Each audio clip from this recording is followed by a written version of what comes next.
So head on to Instagram, go onto your profile, then you want to click the three lines on your top right corner. Then you want to click the first thing here, which is Account Center.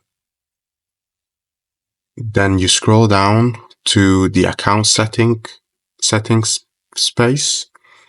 Then you click Personal Details. Okay, then you click the last thing here, which is Account Ownership and Control. Then you click Deactivation or Deletion. Then you click your profile.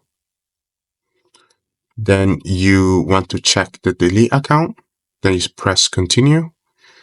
Now, Instagram is going to ask you a bunch of questions or why you want to start. You can just click anything, but I would just click something else. Then you click Continue.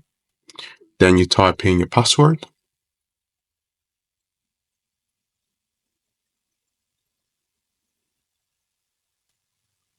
You click Continue, and then you click on Delete Account.